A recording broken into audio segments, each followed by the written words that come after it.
Warner Robins police investigators are looking for a killer. Officers say shot and killed a 34-year-old man at an apartment complex 8 years ago.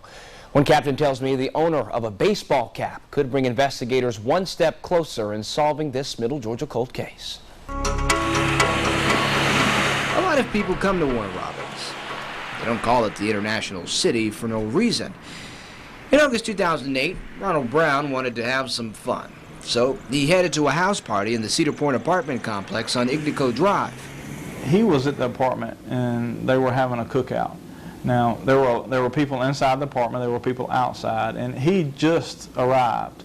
Minutes after he got there, a robber disrupted the party. And that's where things get a little hazy. Crimes like this don't happen in that apartment complex, and they haven't. What happened next was unexpected. He was just a visitor, and he got in the middle of an altercation. He was shot multiple times. Authorities say when they got to the Cedar Point apartments, it was a madhouse. People were running everywhere because of the shooting, making it hard to find witnesses and find out who the possible shooter was. Investigators say it was as if Brown was in the wrong place at the wrong time.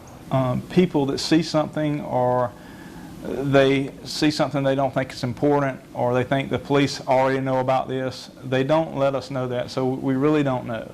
In the middle of the chaos, officers say someone left behind a clue. Now, this piece of evidence that we have, it doesn't necessarily belong to the suspect. It may belong to a witness. We don't know. We just know we found it at the crime scene. That clue was a fitted Pittsburgh Pirates baseball cap. Captain Chris Rooks with the Warner Robins Police Department says the hat's owner could bring investigators one step closer to solving this case. And one side of the hat has the name Blindside on it. Now, we don't know the significance of that. We don't know who the hat belongs to, but we did find it at the scene. After interviewing several witnesses, Rooks says there wasn't much to go with, but there were a few leads. We also had information that there was a brown, older model box-style car with without rims. I understand the rims were blacked out. Officers weren't able to track down the car or who pulled the trigger. Rooks says it's tough to deal with, especially going back to Brown's family with little information. When you talk to the family and children and loved ones, and you go through that grieving process with them as you work in that case, it affects you, and a lot of times you begin to feel like you're part of that family. If you know who shot Ron Brown, call the Warner Robins Police Department at 302-5378.